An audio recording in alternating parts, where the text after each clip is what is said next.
जय भीम साथियों। मैं मनोज कुमार भारती, राष्ट्रीय अध्यक्ष समता मूलक समाज पार्टी। मैं आज एक छोटी सी वीडियो के माध्यम से मैं बिहार के मुख्यमंत्री माननीय नीतीश कुमार जी से मैं चर्चा करना चाहता हूं, और वो विषय है बहुजन पत्रकार वेद प्रकाश बनाम टीम रणवीर सेना।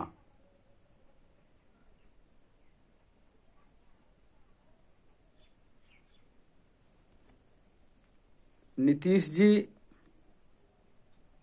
जो खुलेआम बहुजन पत्रकार को मारने का धमकी दिया, प्रयास किया, अभी तक आप उसे गिरफ्तार नहीं करवा पाए हैं। नीतीश जी, आपको क्या लगता है कि ये लड़ाई सिर्फ वेद प्रकाश और टीम रणवीर सेना का है?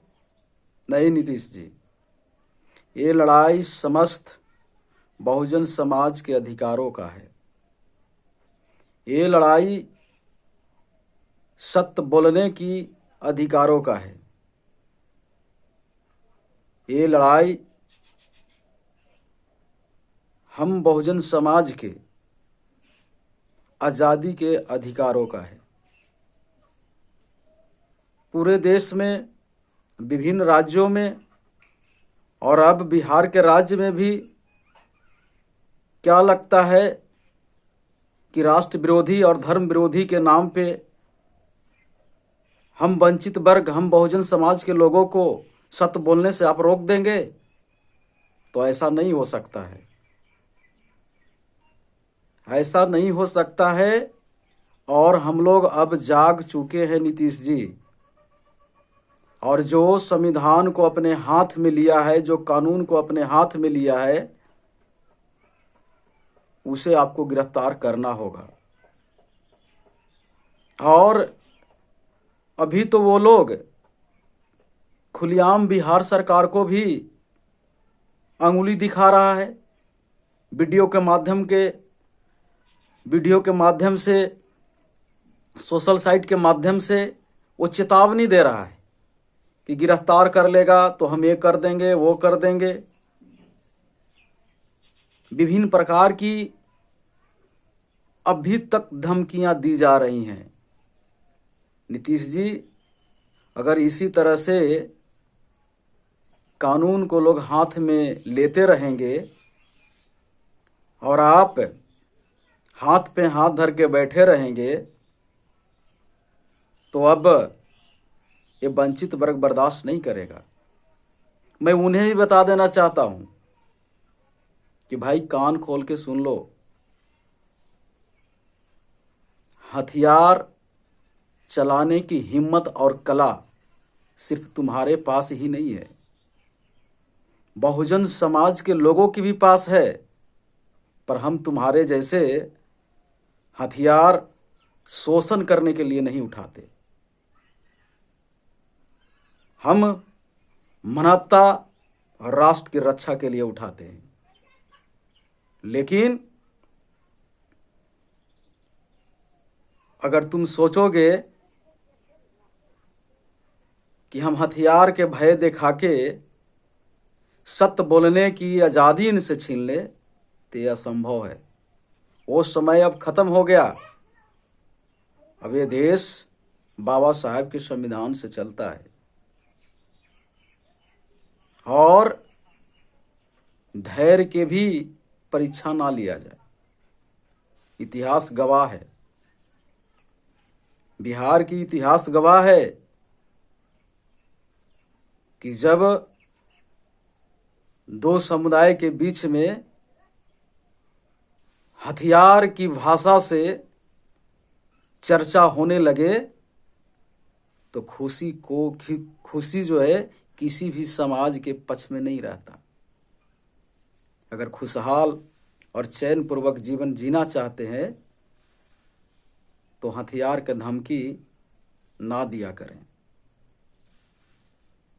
क्योंकि अब सभी समाज के लोगों को मान सम्मान की रक्षा करने आता है और अपनी मान सम्मान के लिए कुर्बानी देना भी आता है। ये याद रखें आप लोग, वो जमाना अब लद गया। और माननीय नीतीश जी खुलेआम लोग हत्यारों को आदर्श बता रहे हैं। अगर लोग हत्यारों को आदर्श मानने लगे तब क्या होगा? नीतीश जी आज के समय में कोई गोडसे को आदर्श मान रहे हैं, किसी दिन यही लोग आतंकवादी को भी आदर्श मानने लगेंगे। इसलिए समय रहते नीतीश जी ऐसे लोगों पे कार्रवाई होनी चाहिए जो आदर्श के नाम पे समाज में द्वेष घोलना चाहते हैं, विष घोलना चाहते हैं। और मैं उन्हें भी बता देना चाहता हूं कि भाई हम लोग भी बिहार के हैं, इतिहास पता है। सहजानंद जी को कौन आदर्श मानता है और ब्रह्मेश्वर मुखिया को कौन आदर्श मानता है? अगर जिस तरह से बहुजन समाज को डेली सोशल मीडिया के माध्यम से धमकी दे रहे हो, तो हम लोग भी देख रहे हैं कि जो प्रबुद्ध समाज है तुम्हारे ही जात समाज के, वो तुम्हारे साथ खड़ा नहीं है। क्योंकि कहीं न कहीं ये बिहार के जो भूमिहार समाज हैं वो बाबू सहजानंद को अपने दिल में बैठा के रखते हैं। जो गरीब वंचित वर्गों के लिए भूमि समाज से दान में मांग के समाज हित में लगाया। किशोर कुणाल जी हैं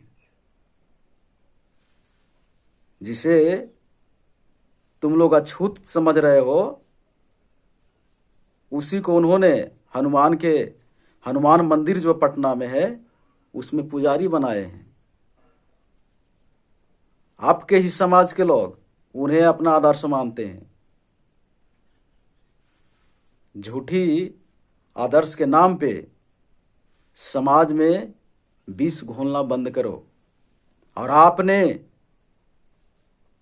ये टीम रणवीर सेना के लोगों ने कानून हाथ में लिया है, ये स्वीकार करो और कोर्ट के सामने प्रस्तुत करो अपने आप को। और समाज में जो द्वेष फैलाने का तुमने काम किया है उसके लिए समाज से माफी मांगो। और ये सोच रहे हो कि आंख ततेर कर और सीना जोरी करके हम किसी की आवाज बंद करा देंगे, कानून के दंड से बच जाएंगे, तो ये अब असंभव है।